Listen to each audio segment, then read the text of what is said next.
She arrived at Ashford Park with one trunk, no maid, and a bruise on her wrist she had been hiding for 3 days. The carriage ride had taken nearly 4 hours, and she had spent most of it watching the countryside blur past the window, telling herself she was not afraid. She was not afraid of the house. She was not afraid of the Duke.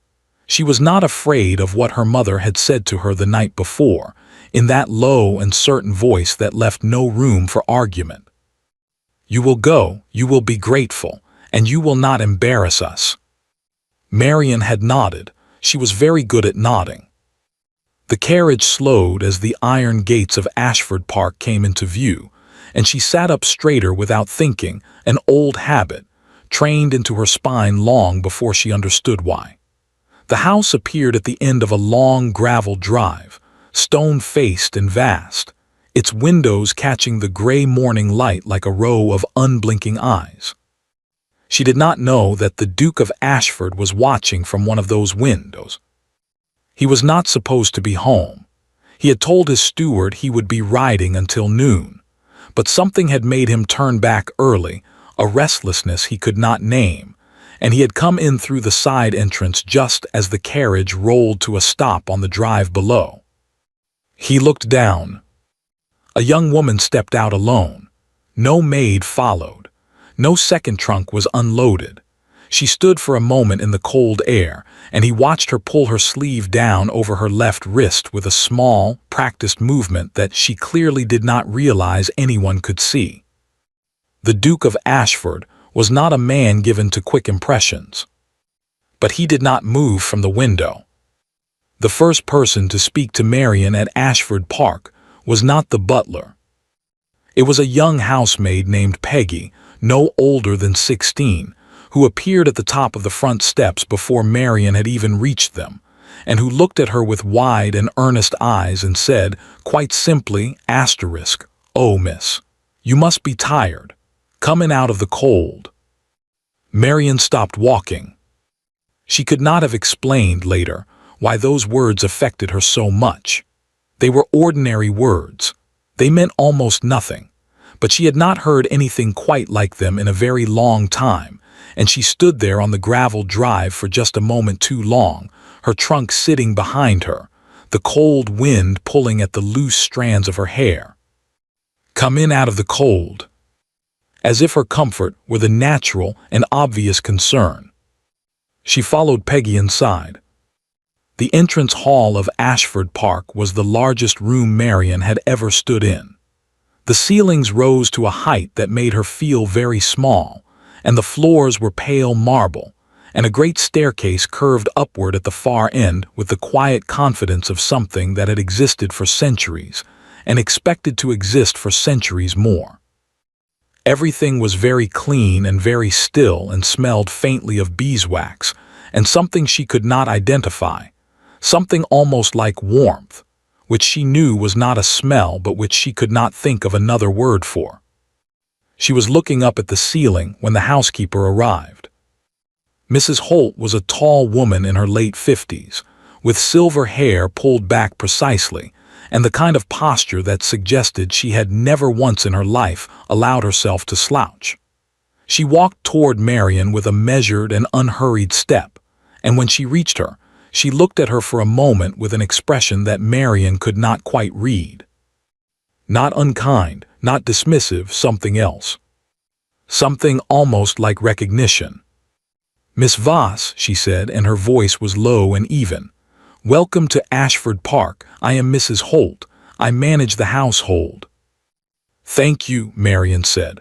I hope I hope I have not caused any inconvenience." It was the kind of thing she had been taught to say, preemptive apology.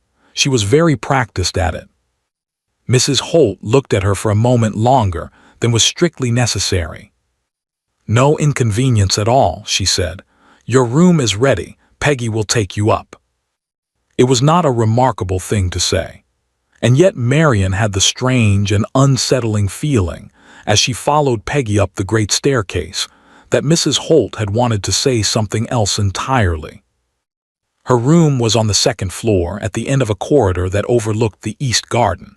It was not a grand room, but it was a good one. A real fire already burning in the grate, a bed with clean white linens, a window seat with a faded cushion in blue and cream. Someone had placed a small vase of winter greenery on the dressing table. Nothing exotic, just sprigs of something green against the gray day outside. Marian set her bag down and stood very still in the middle of the room. Peggy lingered at the door. "Is everything all right, miss? Is there anything you need?"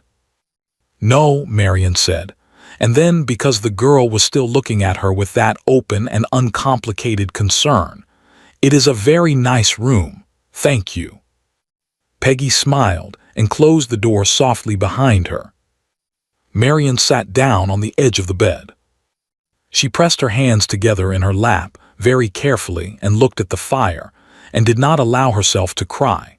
She was not sad exactly. She could not name what she was. Only that this room, this ordinary, quiet, adequate room, was the first place in recent memory where she had been given something without immediately being told what it was going to cost her. She did not know, as she sat there watching the fire, that the Duke of Ashford had just come in from the corridor.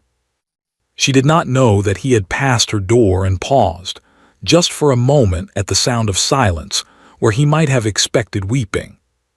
She did not know that he had stood there for 3 full seconds before continuing on. But he had. And he had not forgotten the wrist. The Duke of Ashford did not make a habit of watching his guests. He was not that kind of man. He had no interest in gossip, no patience for the drawing-room theater that occupied most of the aristocracy he was obliged to tolerate, and he had long ago learned that observing people too closely only resulted in knowing things about them that he would have preferred not to know. And yet, he found himself at dinner that evening acutely aware of where Marian Voss was sitting. She had been placed at the far end of the table, not insultingly far, but far enough to signal that no one had thought carefully about where she should go. The dining room at Ashford Park was built for 30, and that evening held only 4. The Duke himself, his estate steward Mr. Callum, who occasionally dined at the house on business, a distant cousin named Fitch who was visiting for reasons the Duke had already forgotten, and Marian. She was dressed plainly. Not poorly, the gown was of decent enough fabric, but plainly in a way that suggested either poverty or a long habit of making herself unremarkable. Her hair was neat. Her posture was very straight. She kept her eyes on her plate. Cousin Fitch talked about horses for 20 minutes without pausing. Mr. Callum discussed the drainage situation on the North Field, which the Duke generally found tedious, but tonight found positively restful by comparison. Marian said nothing. The Duke noted this. Not her silence, some people were simply quiet, but the particular quality of it. She was not bored, she was not shy, she was careful. There was a difference, and it was one he had learned to see. She was calculating at every moment how much space she was allowed to take up. It was toward the end of the second course that it happened. A new set of cutlery had been placed for the fish, and Marian's hand moved toward the wrong fork, not by much, only by an inch, and then stopped, completely still, a pause so brief that no one else at the table would have noticed it. She did not reach for the wrong fork. She simply waited, hand withdrawn to her lap, as if she had decided she did not need it after all. Mrs. Holt, who was overseeing the service from near the sideboard, moved. It was a small movement, barely 3 steps, and she set the correct fork down beside Marian's plate without a word, without drawing attention, without breaking the flow of the room in any way. As if she had been watching for exactly this. As if she had known. Marian looked up at her for just a moment, a look of quiet, almost startled gratitude that she quickly smoothed away. Mrs. Holt returned to the sideboard. The Duke set down his wine glass very slowly. In 14 years of running this household, through dinners for 30, through visiting lords and their difficult wives, through his own mother's relentless and exhausting standards of precision. He had never once seen Mrs. Holt move like that for a guest. Not like that, not with that particular quality of care, the kind that did not want to be seen doing it. He said nothing. But after dinner, when the others had moved to the drawing room and Marian had excused herself early with a quiet word that no one questioned, the Duke went not to the drawing room but to the library. He told himself it was because he had correspondence to attend to. It was not because of correspondence. The household records at Ashford Park were kept in a series of leather-bound volumes on the lower shelves of the library, organized by year.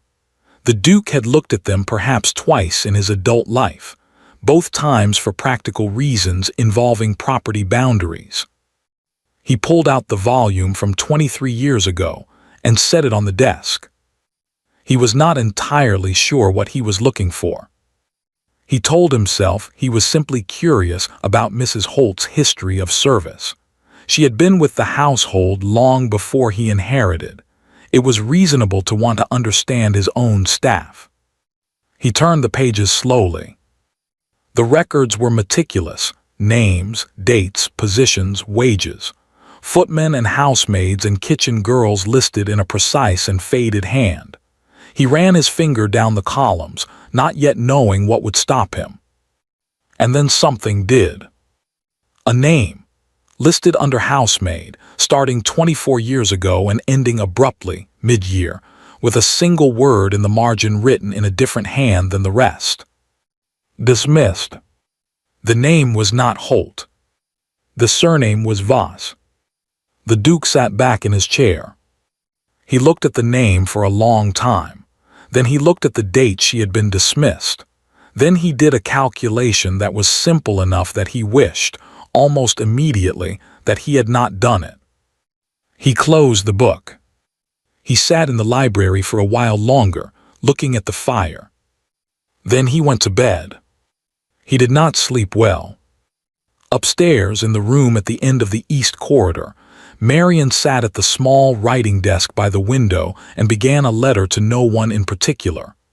A habit she had developed years ago, writing letters she never sent, to people she could not say things to out loud. She wrote about the drive, the iron gates, the marble floor. She wrote, "The housekeeper looked at me as though she knew me. I am certain we have never met." She wrote, "The fire in my room was already lit when I arrived. I do not know why that is the thing I keep thinking about."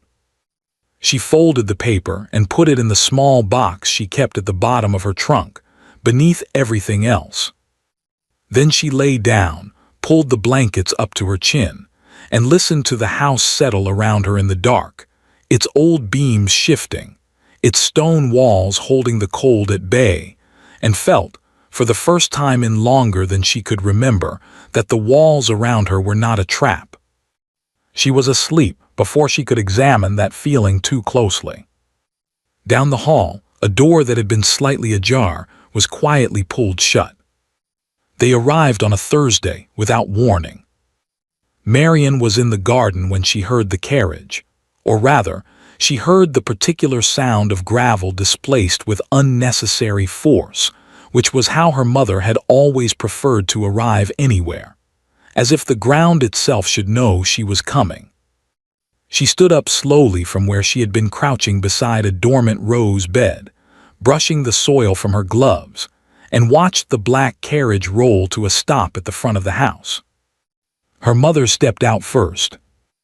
Mrs. Voss was a handsome woman in the way that certain cold things are handsome, precise, well-maintained, assembled with great care for effect. She wore deep green today, with a hat that was slightly too large for the occasion and exactly right for the impression she wished to make.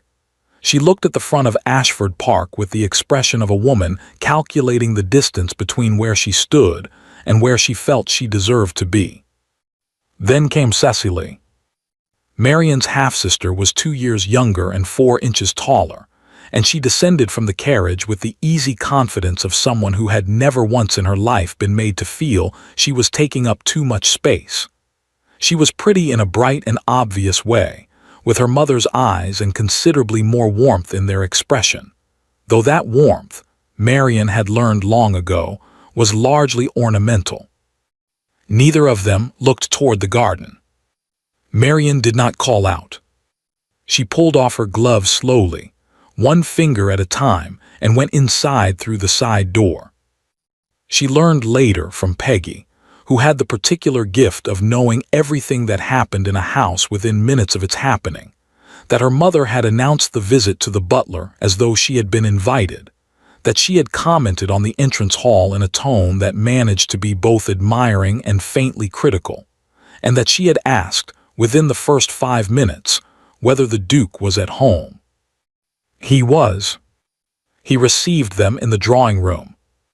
Marian arrived last, having changed out of her garden dress, and she entered the room to find her mother already arranged in the best chair by the fire, Cecily beside her on the settee looking decorative, and the Duke standing at the window with a cup of tea he did not appear to be drinking. Marian, her mother said in that voice, warm on the surface with something harder underneath like snow over stone. There you are. We were beginning to wonder. I was in the garden, Marian said. In this cold, her mother turned to the Duke with a small, apologetic smile. She has always been terribly impractical. I do hope she has not been any trouble, Your Grace. None whatsoever, the Duke said. He said it without inflection, without the reassuring warmth her mother had clearly been angling for. Just the words, flat and final, and then he took a sip of his tea and looked out the window again. Her mother adjusted. She was very good at adjusting. Lunch was served at 1 o'clock. Marian had spent enough years at her mother's table to know how these meals worked. There was a rhythm to them, a particular and well-practiced choreography of small humiliations, and her role in that choreography had always been the same. She was the contrast, the backdrop against which Cecily shone. Cecily has been getting on so beautifully this season, her mother said, helping herself to a second portion of the ragout. 3 invitations to Pemberton House alone. Lady Pemberton has taken quite a shine to her. How pleasant, said the Duke. Marian, of course, prefers to keep to herself, a light laugh. She has always been the quiet one, bookish. One does one's best. Marian reached for her water glass. I was not aware, said the Duke, without looking up from his plate. That reading was a quality requiring an apology. A small silence. Her mother's smile did not waver, but something behind it shifted. Of course not, I only meant. Tell me, Miss Voss, the Duke said, and now he did look up and he looked directly at Marian. What are you reading at present? Marian blinked. In 23 years of family dinners, no one had ever redirected a conversation toward her. She was so unprepared for it that she almost did not answer in time. Gibbon, she said, the Decline and Fall, I found it in your library. I hope that was not presumptuous. Not at all, he said. What do you make of it? And so she told him. She spoke for perhaps 3 minutes about Gibbon, about the particular chapter she had been reading, about a question it had raised for her regarding the nature of institutional decay, whether it was always slow, or whether there were moments when the speed of collapse could surprise even those watching for it. She had not spoken that many consecutive sentences at a table in years. When she stopped, the Duke was looking at her with an expression she could not read. Her mother was looking at her too, but that expression she knew very well. Cecily was examining her fork. Quite right, the Duke said quietly, and returned to his plate. They stayed until 4 o'clock. In that time, Marian's mother managed to mention twice that Marian had never really taken to society, once that she had been a difficult child, and once, with a small, practiced laugh, that they had really done their very best with her given the circumstances. The Duke said very little. He listened. He refilled his own tea once. He asked Cecily 2 polite questions about her season and received 2 polished answers that told him nothing. He asked the steward to have the carriage brought round at 3:45. When her mother rose to leave, she took Marian's hand in both of hers, a gesture that looked, from a distance, like affection. "You will write," she said. "Yes," Marian said. "And you will remember what we discussed." This was said very quietly, meant only for Marian. Her mother's hands were warm and her grip was firm, and her eyes were pleasant and entirely without feeling. "Yes," Marian said again. She stood in the entrance hall and watched the carriage roll away down the gravel drive, her hands folded in front of her, her face composed. She did not hear the Duke come to stand beside her until he spoke. "Mrs. Voss," he said, and his voice was very quiet and very even, "will not be receiving another invitation to this house." Marian turned to look at him. He was not looking at her. He was looking at the gate where the carriage had disappeared. "She was not invited this time," Marian said, before she could stop herself. A pause. "No," he said, "she was not." He turned then and walked back toward the library, and Marian stood alone in the entrance hall, the cold air from the closing door still moving around her, feeling something shift in her chest that she did not yet have a name for. Behind her at the top of the staircase, Peggy stood very still with a pile of folded linen in her arms, watching. And further down the corridor, the door to Mrs. Holt's sitting room, which had been open an inch, was very quietly closed. The Duke did not sleep that night either. He lay in the dark for an hour, listening to the house, and then gave up the pretense entirely and went down to the library in his dressing gown with a candle, the way he had not done since he was 12 years old, and reading adventure novels he was not supposed to have. The leather-bound volume was where he had left it. He did not open it immediately. He sat in the chair by the cold fireplace. He had not bothered to light it and looked at the cover for a while, as though it might tell him something without requiring him to look inside. Then he opened it. He had already found the name. He did not need to find it again.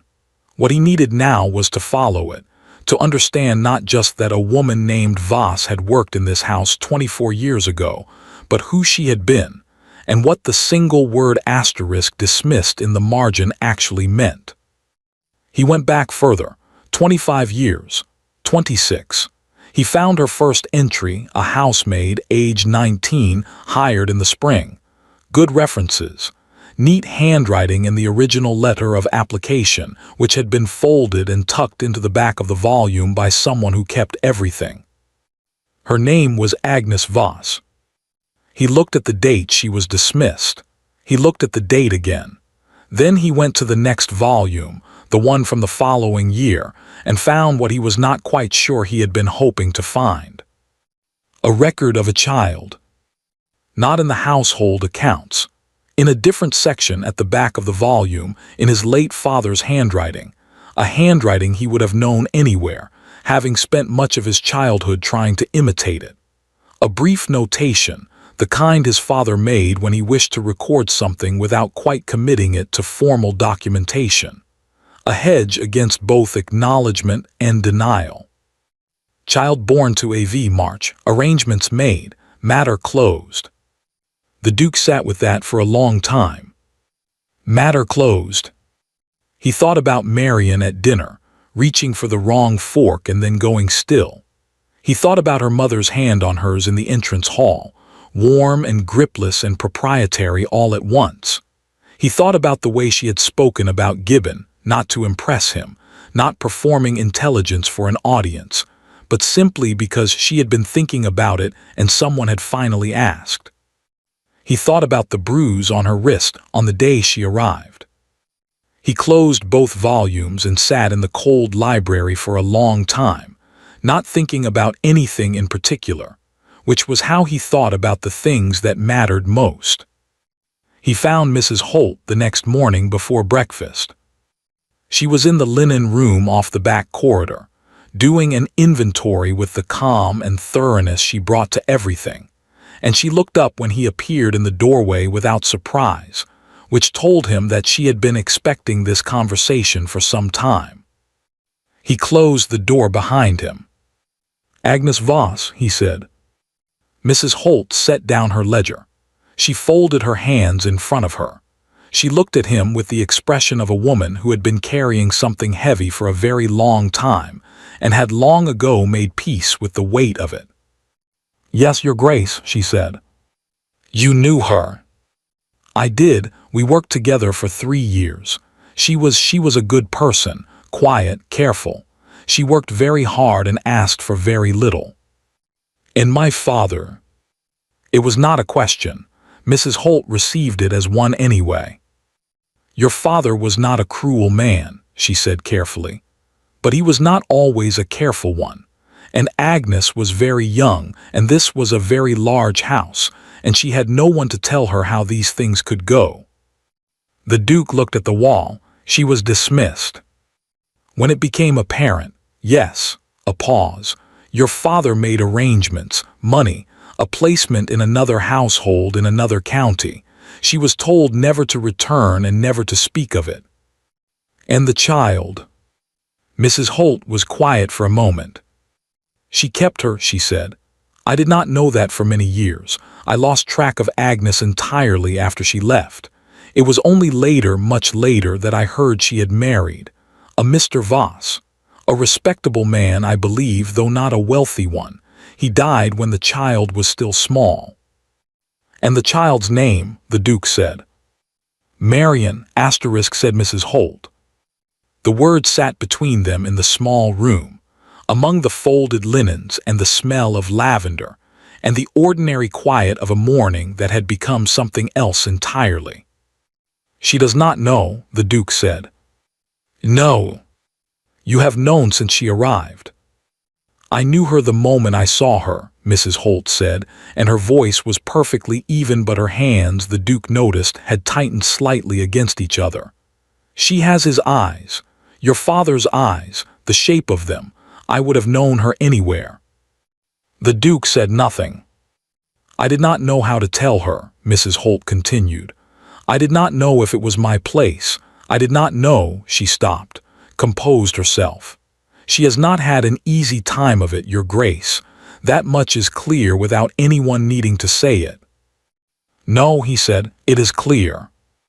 He was quiet for a moment.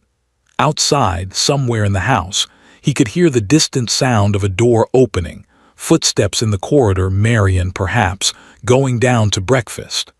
The ordinary sound of someone moving through a house that was, by every right he was only now fully understanding, partly hers. "She will need to be told," he said. "Yes. I will need to think about how." "Yes, Your Grace." He turned to go, then stopped. "Mrs. Holt." "Your Grace." The vase of winter greenery in her room, on the first day. A pause. "I thought she might like something living," Mrs. Holt said simply. He nodded once and left. Marian spent that morning in the library. She had nearly finished the Gibbon and had found, on the shelf beside it, a volume of letters.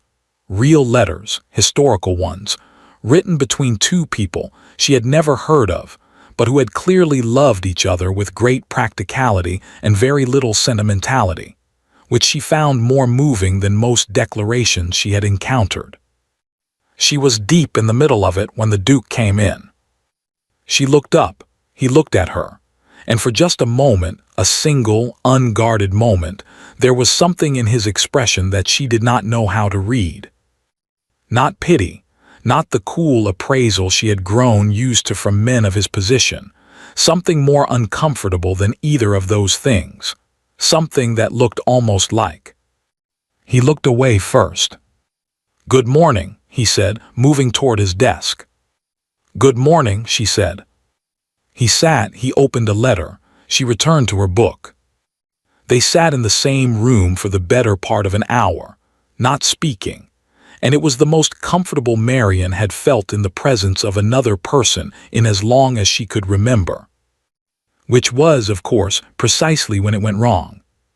She found him still at his desk when she came back after luncheon. She had not intended to say anything. She had intended to return her book to its shelf and go back to the east corridor and the unremarkable safety of her room. But she was almost to the shelf when she noticed that he was not reading the letter in front of him. He was looking at it, but his eyes were still, and the page had not turned, and he had the expression of a man who was somewhere else entirely. She put the book on the shelf. Then, because she had spent 23 years saying nothing and she was very tired, she said, "You have been looking at me differently since yesterday." He looked up. "I do not mean at dinner," she said. "I mean since this morning, since before breakfast." She kept her voice very level. "I have had a great deal of practice noticing when someone knows something about me that I do not know myself. It is an expression I recognize." He set the letter down. For a moment she thought he would deny it. People usually denied it. "Sit down," he said instead, "please." She sat. And he told her. He told her quietly and without ornament, which she appreciated more than she could say. He did not soften it into something shapeless. He gave her the facts in the order he had found them, and he watched her face while he spoke, and he did not look away. She listened without interrupting. When he finished, the room was very quiet. Marian looked at the fireplace. The fire had burned down to a low and steady glow, and she looked at it for a long time, and she thought about her mother's hand on hers in the entrance hall, and she thought about the word asterisk circumstances, and she thought about all the years of being made to feel that she was something slightly less than she should be, and she understood now that this had been, in some essential way, deliberate.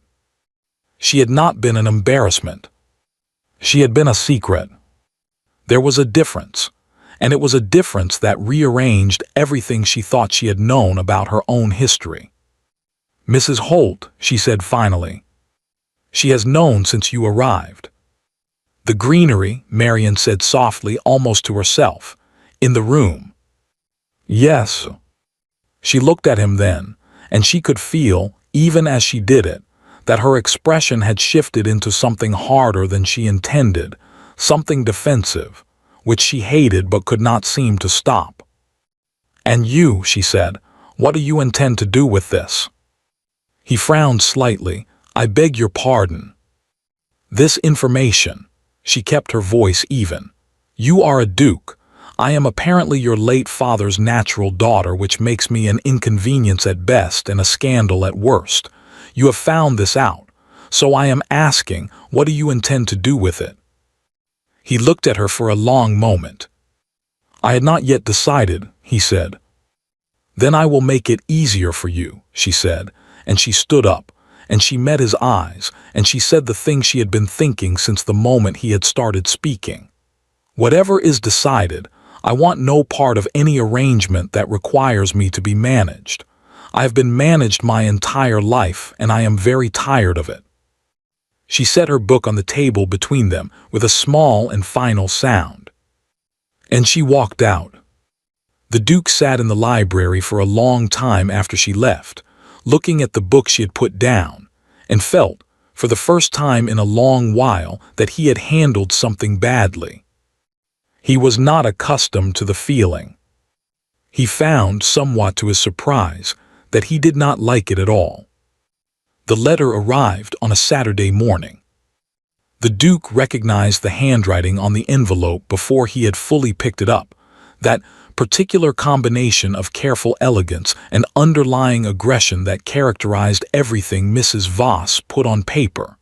He opened it at his desk, read it once, and then set it down and looked out the window for a while at the gray winter sky. Then he read it again. It was, on the surface, a perfectly reasonable letter, courteous, even warm in the way that Mrs. Voss did warmth as a tool rather than a feeling. She wrote that she had so enjoyed her recent visit to Ashford Park. She wrote that she had long admired his Grace's family and his management of the estate. She wrote that she had been giving a great deal of thought to Marian's situation, and that she wished to propose, with all appropriate discretion, a conversation of a practical nature. She wished to come on Tuesday.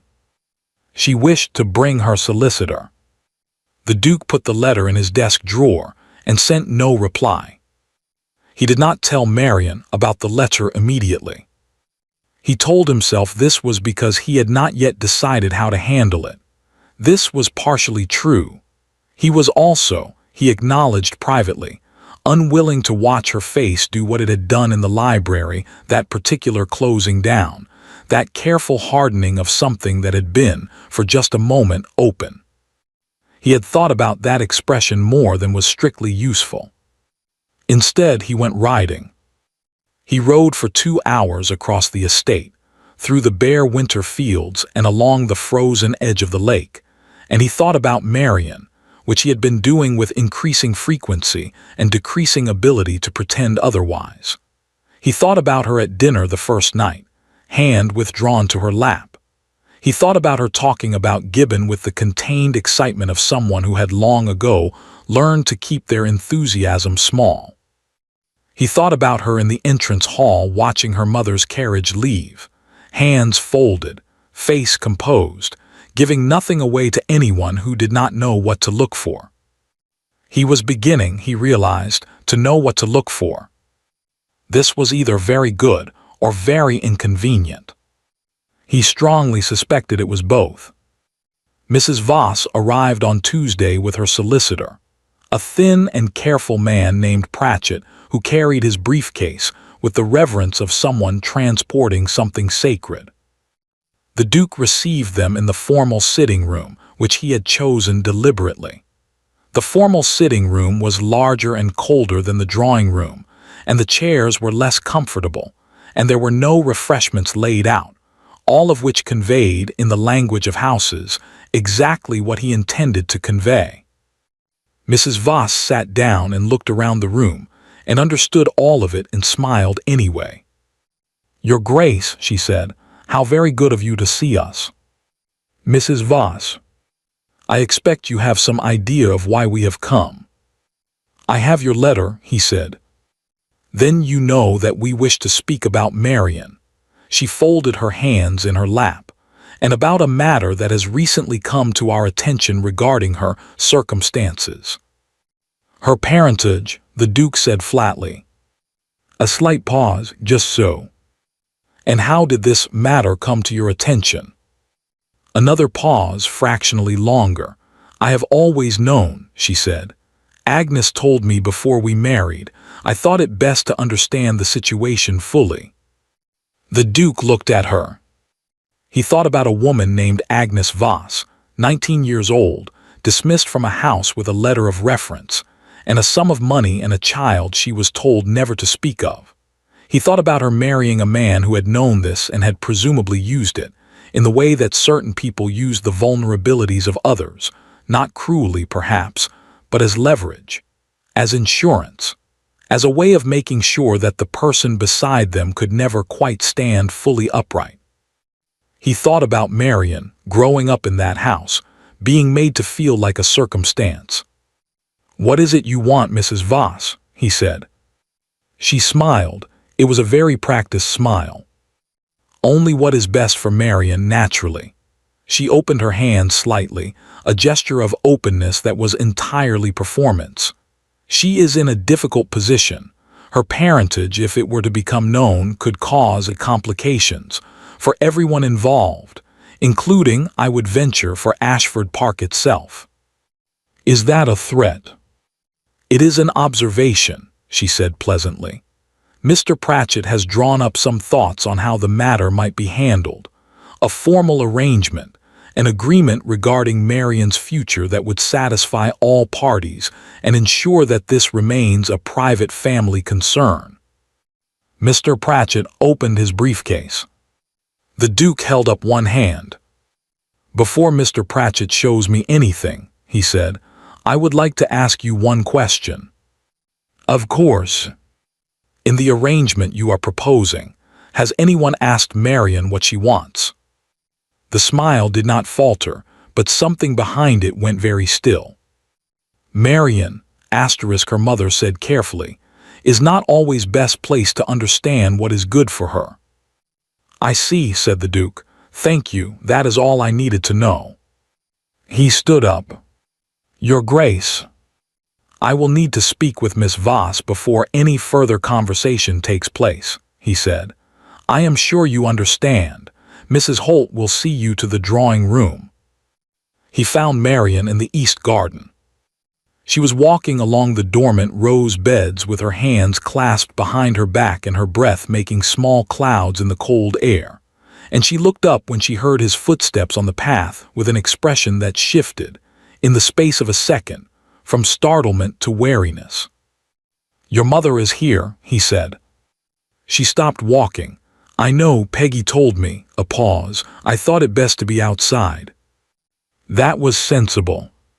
She looked at him. "What does she want?" He told her. He told her all of it, the letter, the solicitor, the arrangement that had not yet been named but whose shape was clear enough. He told her as he had told her everything else, without softening, because he had learned in the library that she did not want to be softened at. She listened. When he finished, she was quiet for a moment. She looked at the rose beds, at the bare gray canes waiting for spring, and her face was very still. "She has always known," Marian said. "Yes. She has known since before I was born, essentially, since before she married since before she married." She stopped, started again. "She has known what I was the entire time and she used it." "It appears so." "Not to hurt me," Marian said slowly, working it out as she spoke. "Or not only that, to ensure herself, to have something, in case she ever needed it." "Yes." She laughed then, very briefly, and it was not a happy sound, but it was not a broken one either. It was the sound of something finally making sense. "And now she needs it," Marian said, "so here we are." "Here we are," he agreed. She turned to face him fully. The wind had put color in her cheeks and loosened several strands of hair from their pins, and she looked, he thought, nothing like someone who was about to receive devastating news about her entire history, and everything like someone who had already, somewhere in the last few minutes, decided what she was going to do about it. "What is the arrangement she is proposing?" Marian asked. "She wants an agreement regarding your future, your parentage kept private. The details, I suspect, are to be determined based on what she thinks she can get." "And what does she think she can get?" "I believe," he said carefully, "that she is hoping I might be persuaded to formalize your position here, in exchange for her silence and her cooperation." Marian looked at him. "She wants you to marry me," she said, "not a question." "She wants to propose it as a solution," he said. "Yes." The silence that followed was the particular quality of silence that follows something that cannot be unsaid. Marian turned away. She looked at the rose beds again. Her shoulders were very straight. "And you," she said quietly, "what do you want?" He opened his mouth. And then she spoke again, and what she said was not what he expected. "It does not matter," she said. "I am sorry, that was unfair. None of this should fall to you." She turned back to him and her expression was resolved, and he recognized it as the expression of someone who had made a decision they intended to keep. "I will not be part of an arrangement. I said that before and I meant it. Whatever my mother is proposing, whatever she is threatening, I want no part of it. I will not be traded again." "Marian." "I will leave," she said. "Tomorrow, if you prefer. I have managed before and I will manage again. I am sorry for the trouble." She said it so matter-of-factly, so entirely without self-pity, that it was somehow worse than if she had wept. "You are not trouble," he said. "Your Grace." "You are not trouble," he said again, and there was something in his voice that made her stop. "And you are not going anywhere on the basis of your mother's threats. That is not," he stopped, collected himself. "That is not how this will go." She looked at him with an expression he could not entirely read, something between hope and the long-practiced suspicion of hope. "Then how will it go?" she asked. "I don't know yet," he said honestly, "but not like that." She held his gaze for a long moment. Then she looked away, back at the rose beds, and he saw her exhale slowly. "I will need to think," she said. "So will I," he said. They stood in the cold garden together, not quite looking at each other, while inside the house, in the formal sitting room, Mr. Pratchett's briefcase sat open on the table, and Mrs. Voss waited with the patience of a woman who had learned long ago that patience was its own kind of pressure. And in the kitchen corridor, Peggy stood very still with a tray of untouched refreshments, listening to the quiet from the garden, and decided that perhaps she would wait a little longer before going back inside. She made her decision sometime before dawn. Marian knew this because she had not slept, had not even tried, really, after the first hour of lying in the dark listening to the house breathe around her, and finding that its usual steadiness gave her no comfort tonight. She had lain on top of the covers with her hands folded on her stomach, and stared at the ceiling, and done what she had always done when a situation became untenable. She had thought it through to its logical end, removed all feeling from the equation, and arrived at the only conclusion that made any practical sense. She would leave. Not because she was afraid, though she was, a little. Not because the Duke had given her any reason to go, he had not, and she was honest enough with herself to acknowledge that he had, in fact, given her more reason to stay than anyone had given her in a very long time, but because staying, now, meant something. It meant being part of whatever arrangement her mother intended to force into existence, and it meant the Duke being obliged to manage her as a consequence of her parentage, and it meant Ashford Park becoming a place that held her not because she had chosen it, but because circumstance and manipulation had left her no other option. She would not be held that way. She had been held that way her entire life, in a house where she had been tolerated rather than wanted, managed rather than loved, kept close enough to be useful and far enough away to be reminded daily that her closeness was conditional. She knew what that felt like from the inside. She knew the particular weight of it, the way it settled into the body over years until a person stopped being able to tell the difference between who they were and who they had been told to be. She was 23 years old. She did not want to spend the next 23 years learning the particular weight of a different kind of conditional belonging. So she would leave. She would she would find somewhere.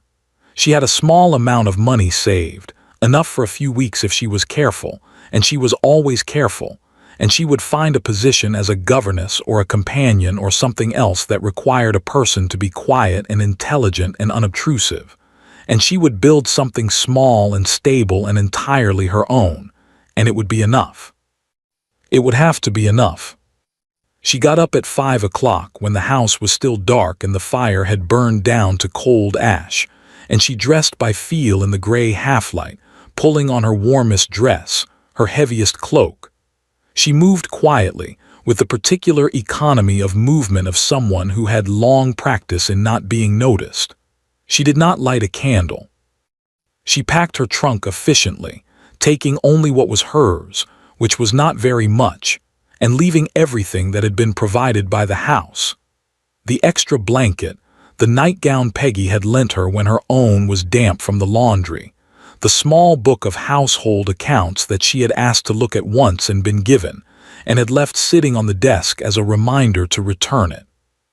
She paused at the desk. She picked up the book and ran her thumb along its spine.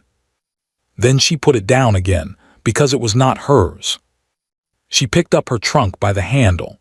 She looked around the room one last time, the cold fireplace, The window seat with its faded blue and cream cushion, the pale gray light beginning to show at the edge of the curtains. She thought about the first night, the fire already lit, the small vase of winter greenery on the dressing table. She thought about Mrs. Holt's face when she had arrived. She thought about Peggy on the front steps, saying come in out of the cold, as if her comfort were the natural and obvious concern. She thought about the Duke in the garden yesterday, standing in the winter air with his hands at his sides, and something in his voice that she had not known what to do with and was still not sure she knew what to do with. And she thought very briefly, very carefully, and then deliberately closed the thought like a door, about what it might have meant. Then she picked up her trunk and went quietly out into the corridor. The house was entirely still. She moved through it carefully, keeping to the edges of the corridor where the floorboards were least likely to creak, another old habit, learned in a house where being heard moving at night had consequences. And she went down the servants' stairs rather than the main staircase, because the servants' stairs were narrower but quieter, and she knew them better by now, and she did not want to cross the entrance hall with its marble floors and high ceilings and the particular way sound traveled there. She reached the side door without incident.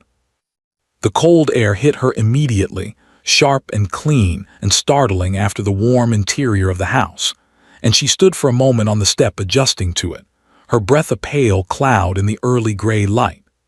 The sky was the color of pewter, lightening slightly at the horizon, and the gravel drive was silver with frost, and the bare trees at the edge of the park stood in dark silhouette against it, all like a painting she had once seen in a book and never forgotten. It was a very beautiful morning, in the bleak and uncompromising way that winter mornings in England often were. She picked up her trunk and walked. She had been on the road for perhaps 20 minutes, long enough for the house to have disappeared behind the curve of the drive, long enough for her feet to have registered their objections to the frozen ground beneath them, long enough for the first real doubt to have made itself known in the back of her mind and been firmly dismissed, when she heard hoofbeats behind her.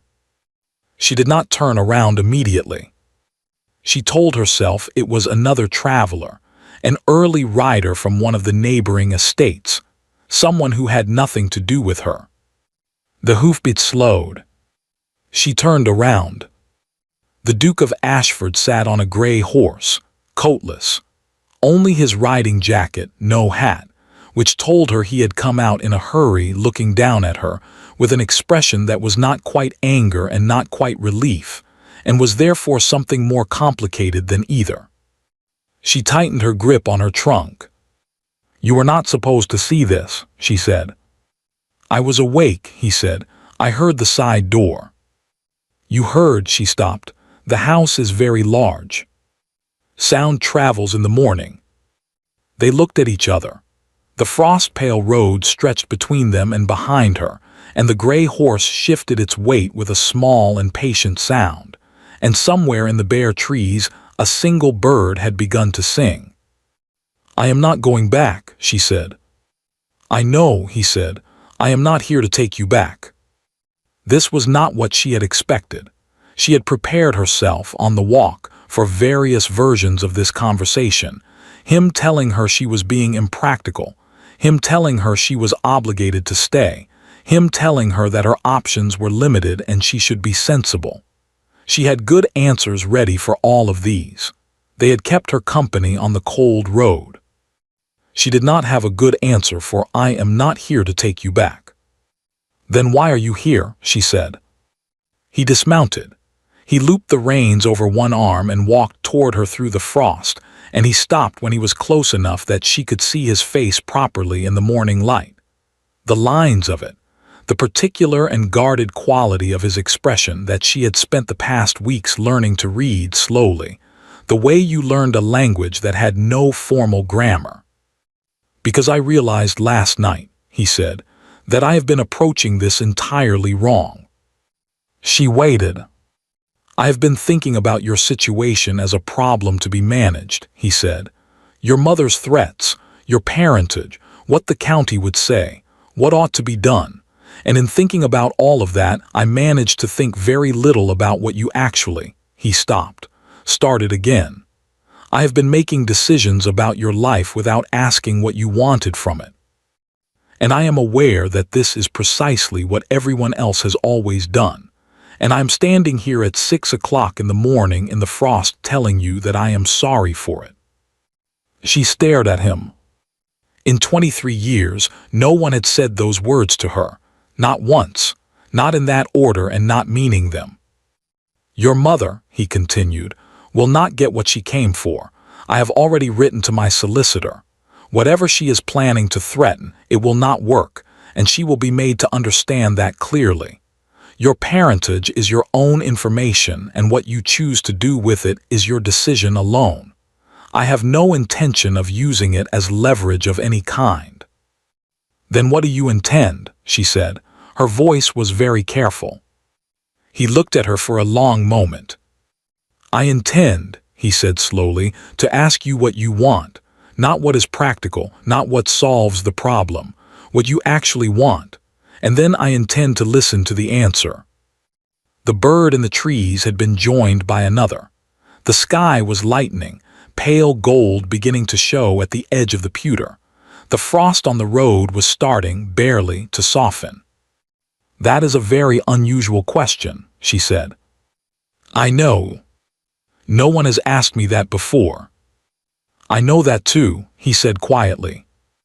She looked down at her trunk. She looked at the road ahead of her stretching away into the pale morning.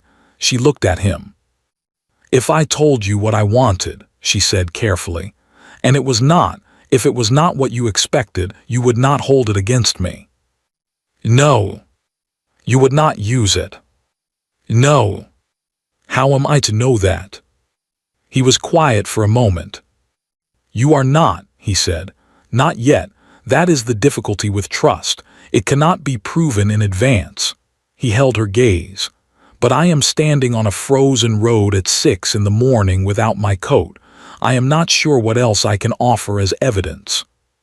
She looked at him, really looked at him, the way she had been careful not to do too directly since the first few days, because she had learned early that looking at the Duke of Ashford too directly was a complicated thing to do, for reasons she had been very conscientiously not examining. She looked at him now. He did not look away. "I want," she said slowly, "to go back." Something shifted in his face. "Not because I have nowhere else to go," she continued. "I want to be clear about that. I would find somewhere. I am not helpless." "I know you are not. And not because of any arrangement. There is no arrangement. And not," she stopped, started again. "I want to go back because when I am in that house I feel," she struggled for the word, found it, "possible. I feel possible. And I have not felt that in a very long time, and I am not willing to give it up just because the situation is complicated." He was very still. "That is what I want," she said. "I wanted you to know." For a moment he said nothing. The morning light was strengthening around them, gold and gray and cold, and the horse shifted again quietly, and somewhere behind them, distant and unhurried, a clock in the house began to strike 6. "Then come back," he said, and his voice was different than she had heard it before, quieter, without the careful management she had come to recognize as his habitual mode of address.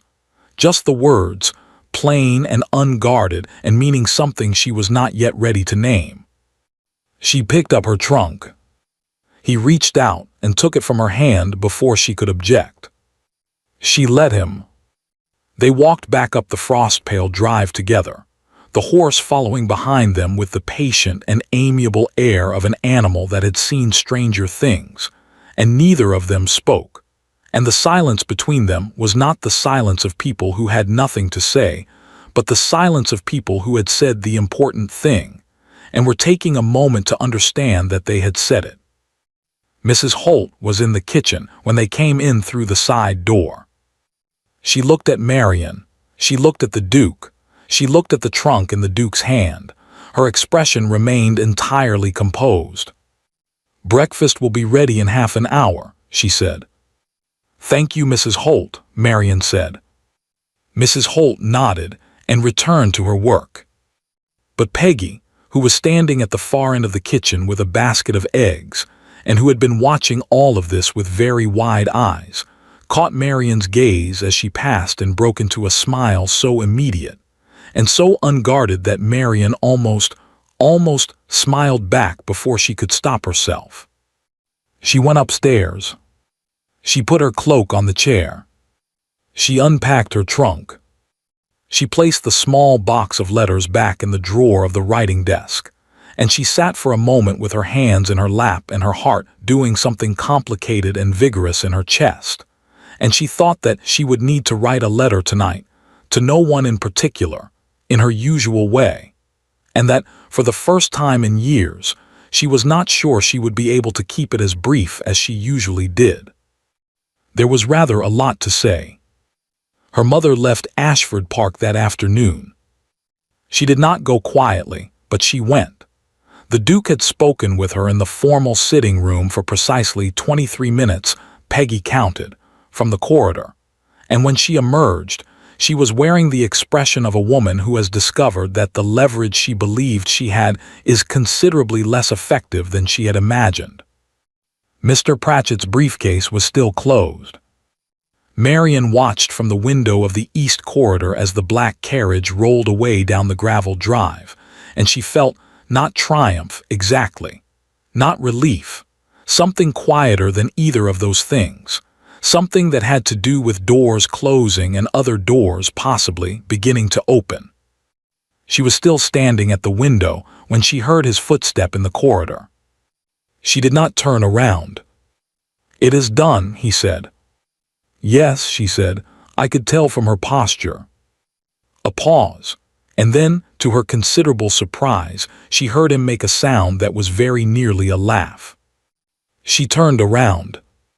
He was not laughing, precisely, but something in his face was doing something she had not seen it do before, something lighter, more unguarded than his usual expression, and it rearranged his features entirely, and she found herself looking at him again in that too direct way that she had been carefully avoiding. "She will try again," Marion said. "Perhaps," he said, "but she will find it considerably less productive."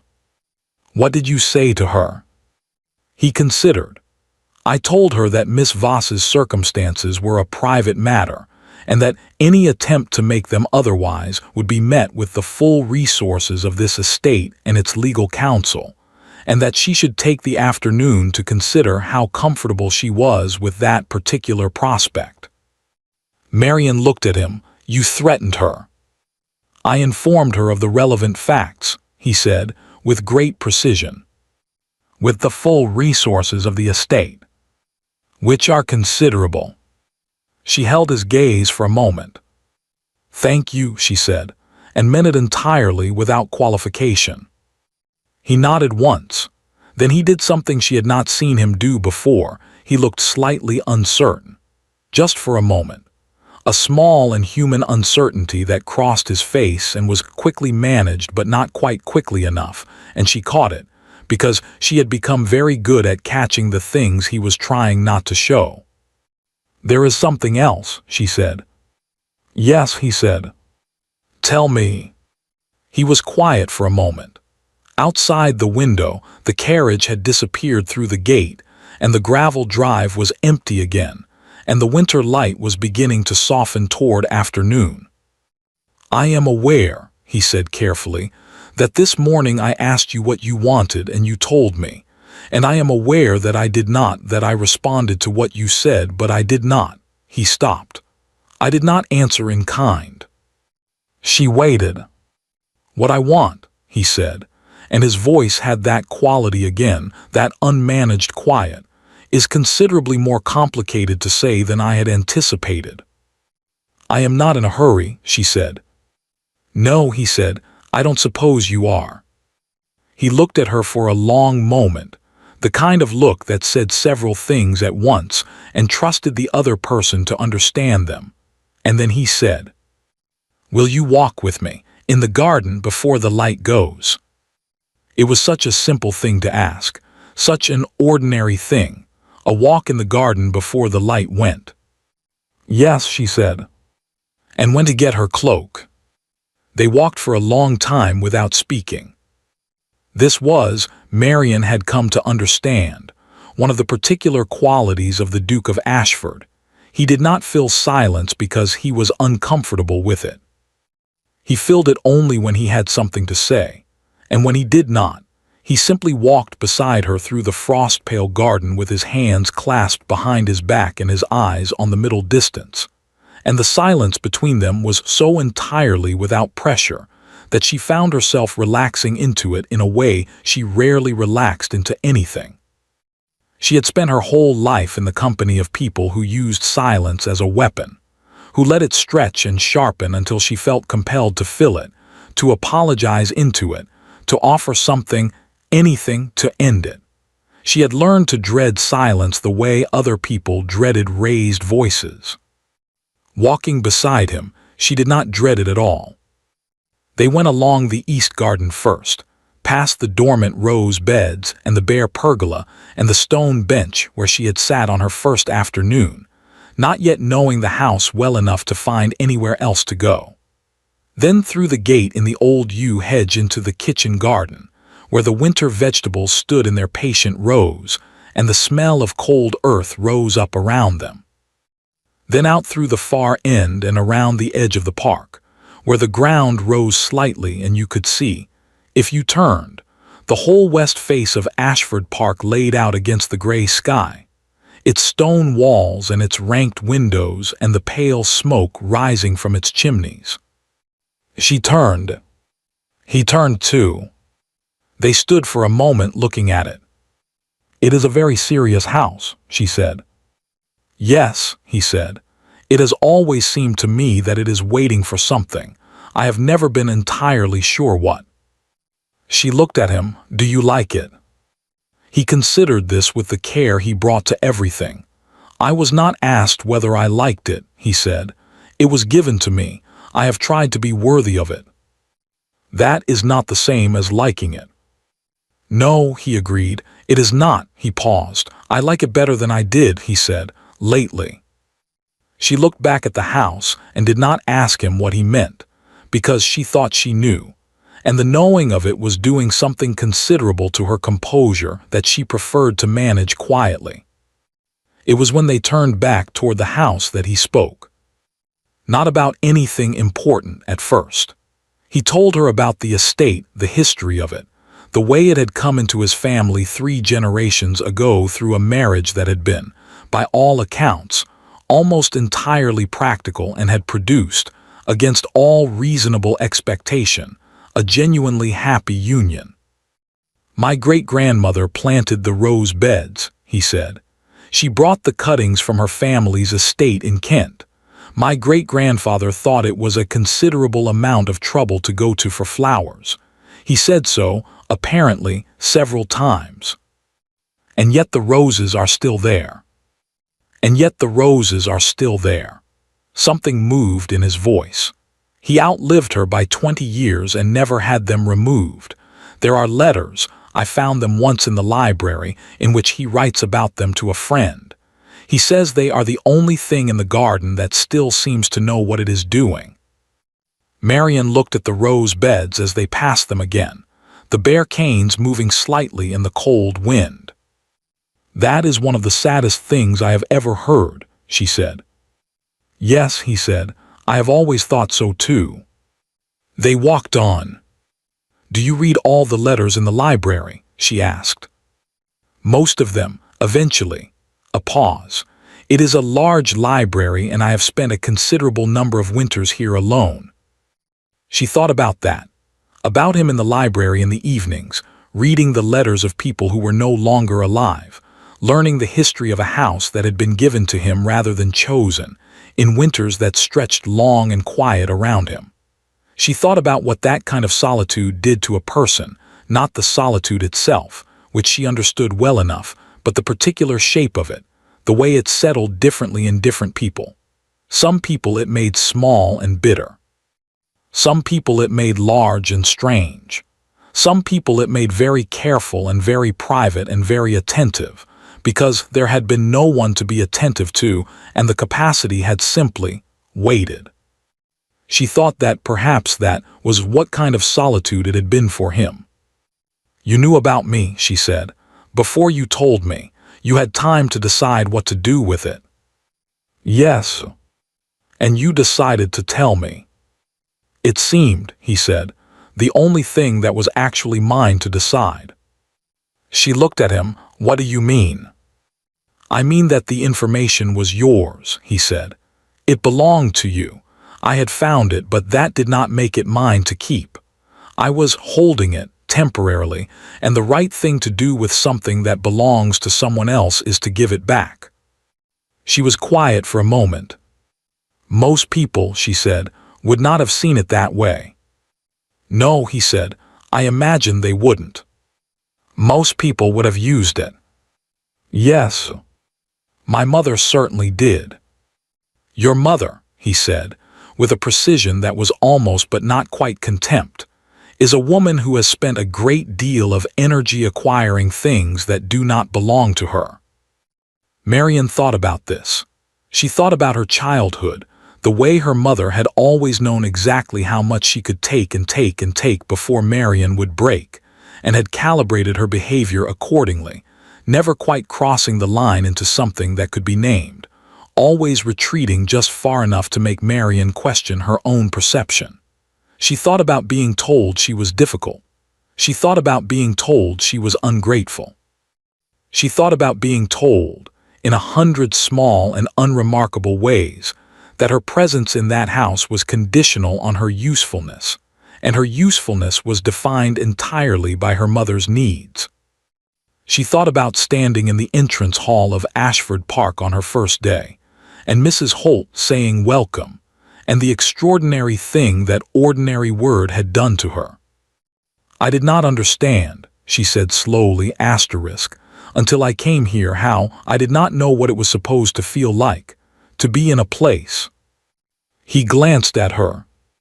"I thought everyone felt the way I felt in that house," she said. "I thought that was simply what houses felt like, what families felt like. I thought I was the problem, that there was something in me that made it so difficult, something I was doing wrong, something I was failing to be." She paused. "And then I arrived here, and Peggy said come in out of the cold, and Mrs. Holt knew my name, and someone had lit my fire before I arrived. And I sat on the bed, and I could not understand why I wanted to cry." "Because it was different," he said quietly. "Because it was different," she agreed, "and I had not known it could be." They had reached the side of the house, and they stopped without deciding to, standing at the edge of the kitchen garden in the failing afternoon light. The sky had turned from pewter to a deep and fading blue, and the first stars were beginning to show at the edges of it, and the cold had deepened with the dropping light in the way it did in England in winter, sudden and complete. She was cold. She had not noticed until now. He noticed. He noticed in the way she had come to understand. He noticed things quietly, without making a production of it, simply registering and responding. "We should go in," he said. "Yes," she said, but neither of them moved. He looked at her. She looked at him.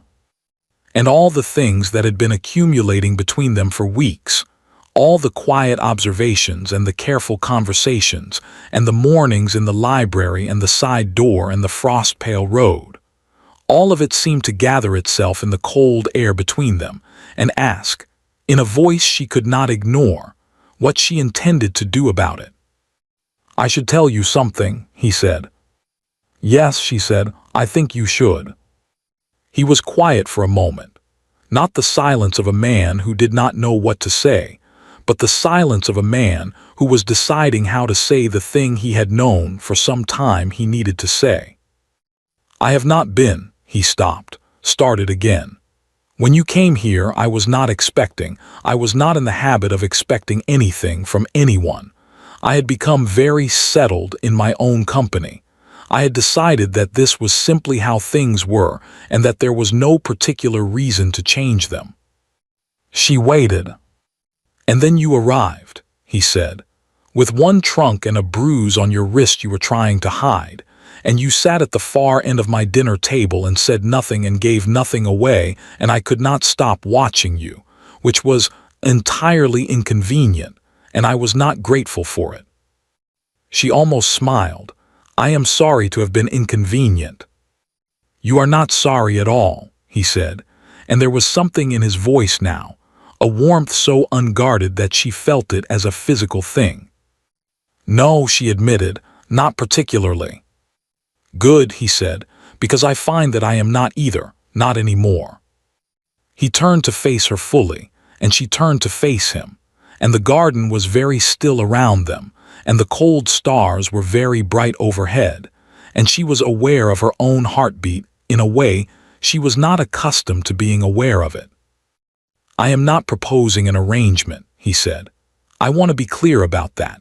I am not proposing anything that has anything to do with your mother or your parentage or the complications thereof. I am telling you something that is entirely separate from all of that, and I need you to understand that it would be true regardless of everything else. Regardless of who your father was, regardless of what your mother wants, regardless of what the county thinks or the solicitors say, or what is practical or what is not. She could not speak. I am telling you, he said, that this house has felt different since you came into it. I am telling you that I went to the library every night for a week not because of the records, but because it was where you had been. I am telling you that when you walked out this morning with your trunk, I felt something that I cannot call anything other than what it was. He paused. I am not a man who is given to speeches, Miss Voss. I am aware this is a poor one. But I would rather make it badly than not make it at all, because you have had entirely enough of people who have useful things to say to you and do not say them, and I do not wish to be another one. She stared at him. Her throat was very tight. What did you feel? She said. Her voice came out smaller than she intended. This morning when I left. He held her gaze. That I had been given something, he said, without knowing it, and was about to lose it, and that losing it was not something I was willing to simply allow to happen. The cold air moved between them. That is, she said carefully, asterisk, a very considerable thing to say. Yes, he said, I know. And you are certain, she said, that it is not. It is not. You cannot know what I was going to say. You were going to ask me if I was certain it was not obligation or pity or some form of noblesse oblige dressed up as feeling, he said. And the answer is no. It is not any of those things. I am very clear on the difference. She looked at him for a long moment. How are you so sure, she said, that you know the difference? Because, he said quietly, pity does not keep me awake. Obligation does not make the library feel like the only room in the house worth being in, and noblesse oblige does not. He stopped. Something moved across his face. Does not make me think, when I watch you talk about a book, that I would like to spend the rest of my life watching you talk about books. She had been cold. She was not cold anymore. That, she said, after a moment, is the most romantic thing anyone has ever said to me. It is a very low bar, he said, given the competition. It is, she agreed, and yet. He looked at her with something in his face she had never seen there before. All the careful management gone, just the thing itself, unguarded and undeniable, and she looked back at him with something she suspected was exactly the same. I would like, she said slowly, to be very clear about something. Please, he said. If I stay, and I am not yet saying I will, I am speaking hypothetically. Of course. It will be because I choose to, not because it is practical, not because there is nowhere else, not because of anything except that I am choosing it freely for myself. Yes, he said, that is the only way I want you to stay. And if I stay, she continued, I will not be managed. I will not be arranged. I will not be told what I am or what I am not, or what I may or may not say at dinner, or how much space I am allowed to take up. Good, he said. This house has too many empty rooms. She almost laughed. She felt it rise in her chest, surprising and warm and entirely real. You are not what I expected, she said. What did you expect? Someone simpler, she said honestly. Someone easier to keep at a distance. I apologize for the inconvenience, he said. You are not sorry at all, she said. No, he said, not particularly. They stood in the cold garden smiling at each other like two people who had just discovered that they had been speaking the same language all along without realizing it. And the stars were very bright, and the house behind them was warm and lit, its windows golden against the deep blue dark. And Marian thought that she would remember this moment, this exact moment, the cold air and the bare garden and his face in the last of the light, for the rest of her life. Hypothetically, she said. Yes. If I were to stay. Yes. I think I should like to finish the Gibbon first. He looked at her for a moment. There are 4 more volumes, he said. I know, she said. I am a thorough reader. We have, he said, an excellent library. I am aware, she said. I have been making use of it. Then, he said, I suppose you had better come in. She looked up at the house, at the warm windows and the pale smoke and the door that had been left ajar, a thread of light falling out onto the frost. Yes, she said, and went inside. The weeks that followed were the quietest Marian had ever known, and she did not mean quiet in the way she had always meant it before, the quiet of being overlooked, of making herself small, of absence dressed up as peace. She meant quiet in the way of a room where everything is in its right place, the quiet of sufficiency. She finished the Gibbon. She started something else. She walked in the garden every morning regardless of the weather, which Peggy thought was eccentric and Mrs. Holt thought was sensible and the Duke thought was. She caught him watching from the library window on more than one occasion, and he did not pretend he hadn't been, which she found she appreciated enormously. They dined together every evening. They talked. About books at first, it was the safest ground, the most familiar, and then about other things. About the estate and its history. About the letters in the library and what they revealed about the people who had written them. About her childhood, gradually and in pieces, and about his, which had been lonely in a different way than hers but lonely nonetheless. About the world, and how it was organized, and whether it ought to be organized differently, which led to arguments that were the most enjoyable arguments Marian had ever had because he never once told her that her opinions were impractical or that she was getting above herself. He told her once that she was wrong about something. She told him why she wasn't. He listened. He reconsidered. He told her she had a point. She thought about that for several days afterward. He asked her in the 4th week if she would consider, at some point when she was ready, with no particular urgency, speaking with his solicitor about her parentage, not for the purpose of any arrangement, not for any purpose connected to her mother, simply to understand what her options were, what was legally hers to claim if she chose to claim it, what protections existed, what did not. I do not want you to have options you don't know about, he said. Whatever you decide to do with them is your own affair. She looked at him across the dinner table. All right, she said. He nodded and returned to his plate and said nothing more about it, and she sat for a moment looking at the side of his face, the clean line of it, the unhurried way he moved through the world, and felt something settle in her chest that she recognized, slowly and with great care, as the particular weight of trust.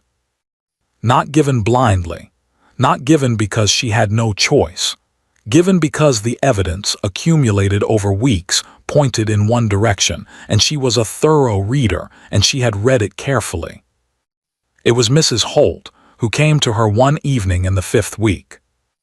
Marion was in her room, writing at the small desk by the window, and she looked up when Mrs. Holt knocked and entered, which she did with her usual precision, and without the particular quality of hesitation that most people showed when they were about to say something difficult.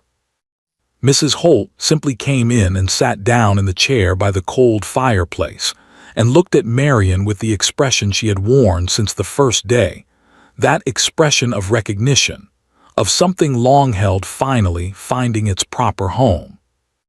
"I owe you an explanation," Mrs. Holt said. "You do not." "I do," she said. "I have known who you were since the moment you arrived. I should have told you immediately.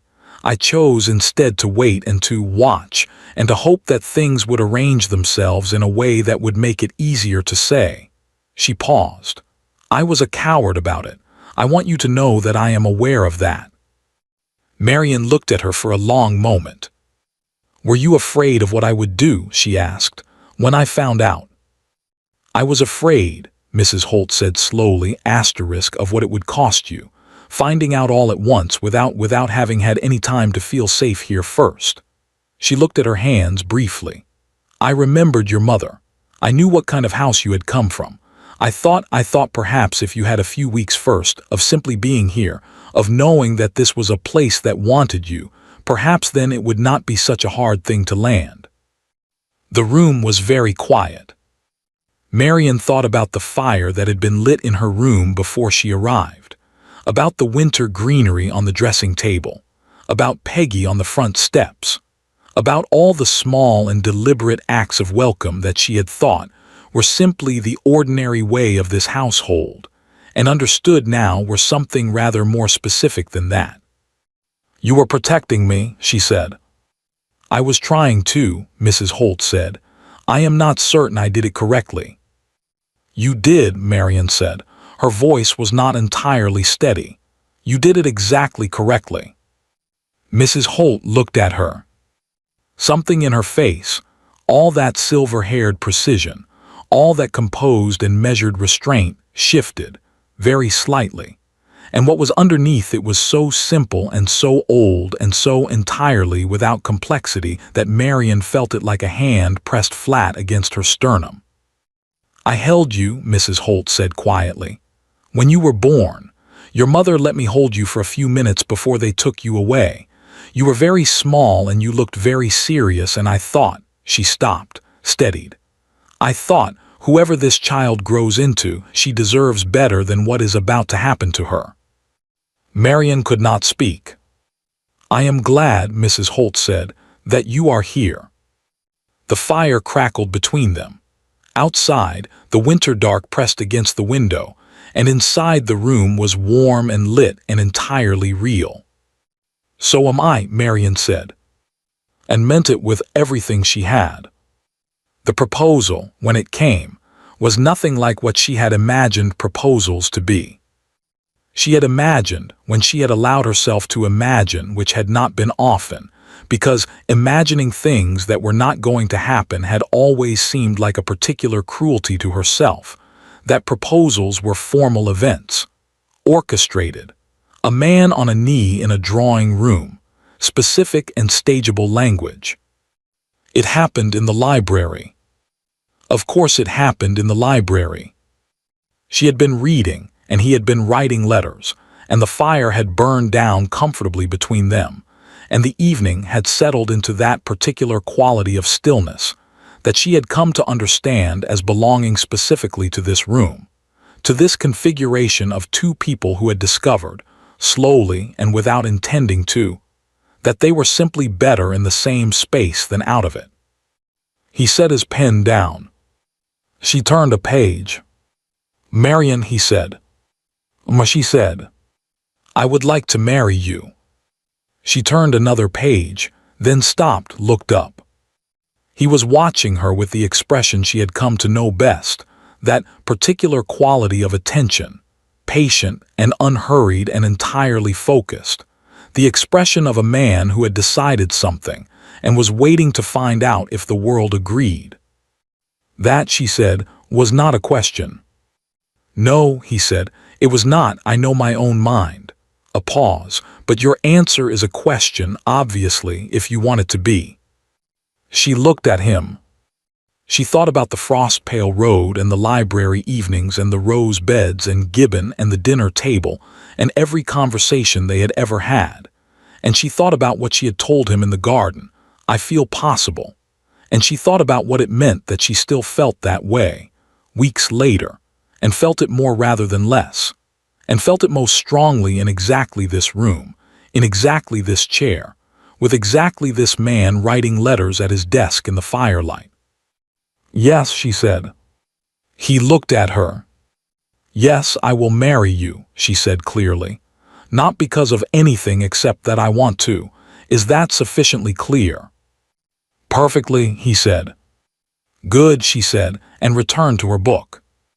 He sat for a moment looking at the side of her face. Then he picked up his pen. But he did not write anything for quite some time. The wedding was small. Not because either of them lacked the means for something larger, but because neither of them wanted it. Marian had no family she wished to invite.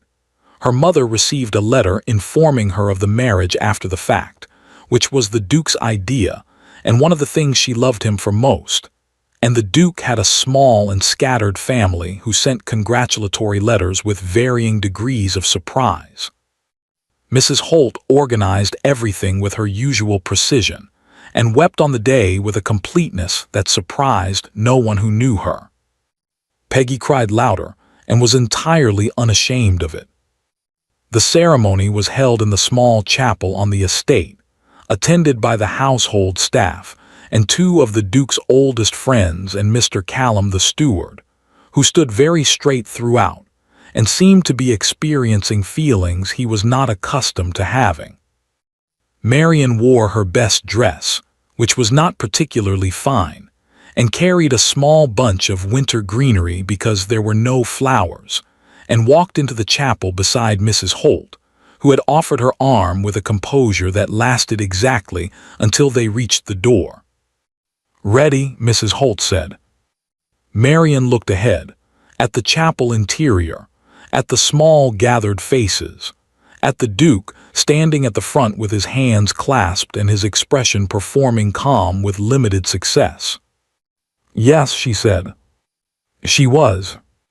1 year later, spring had come to Ashford Park in the particular way it always did, gradually, and then all at once, so that one morning you looked out of the window and the rose beds, which had been bare gray canes for months, were suddenly and improbably green. Marian noticed from the library window. She set down her book. The roses, she said. He looked up from his desk. So they are, he said. She stood and went to the window and pressed her hand flat against the glass, looking down at the garden. The sun was warm on the window, genuinely warm for the first time since autumn, and the green was very bright against the dark soil, and she stood there for a moment simply looking at it. Behind her, she heard him set down his pen. Come outside, he said. They went out through the side door and around the edge of the house and into the east garden, where the rose beds stretched in their long rows, and the new growth was so green it seemed almost improbable, and the air smelled of turned earth and something else, something she had no name for, which was simply the smell of things beginning. He walked beside her along the beds. Your great-grandmother, she said. Do you think she knew they would still be here? I think, he said, that she planted them because she wanted them to be. Whether they would be was not entirely in her control. Marian looked at the new green canes. That is a very sensible way to plant roses, she said. She was, by all accounts, a very sensible woman. I would have liked her. I think, he said, she would have liked you considerably better than she liked most people. She smiled. She had gotten better at smiling, at letting it happen without immediately questioning what it cost. That had taken time. She was not entirely certain she was finished yet, But she was better than she had been, and better than she had been was more than she had once thought she was capable of. She stopped walking and turned her face up to the sun. It was warm, genuinely, properly warm. The kind of warmth that asked nothing of you, that simply was and let you be in it. She heard his footstep on the path beside her. She opened her eyes. He was watching her.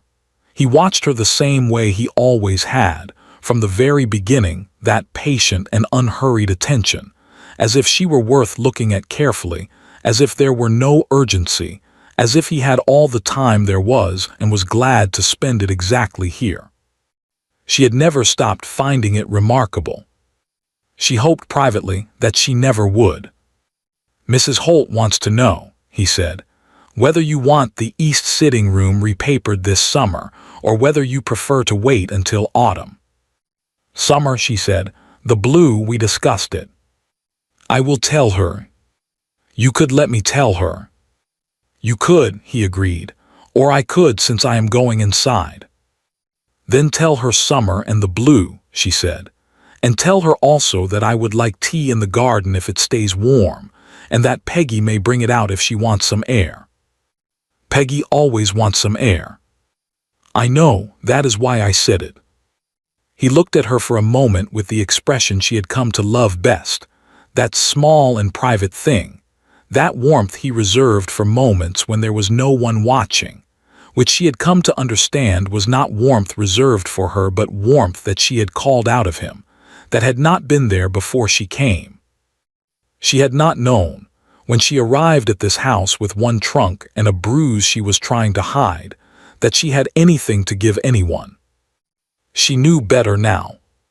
He went inside. She stayed in the garden. She walked slowly along the rose beds, trailing her fingers along the new green growth, and she thought about Agnes Voss, who had been 19 years old and alone and had kept her anyway. She thought about Mrs. Holt holding a baby in a room she had never seen, thinking she deserves better. She thought about all the distances between that beginning and this morning, this garden, this warmth. She stopped at the end of the beds. She looked back at the house, the stone face of it, the ranked windows, the pale smoke from the kitchen chimney, the window of the library where the curtain had been moved slightly to one side. She raised her hand. After a moment, the curtain moved back.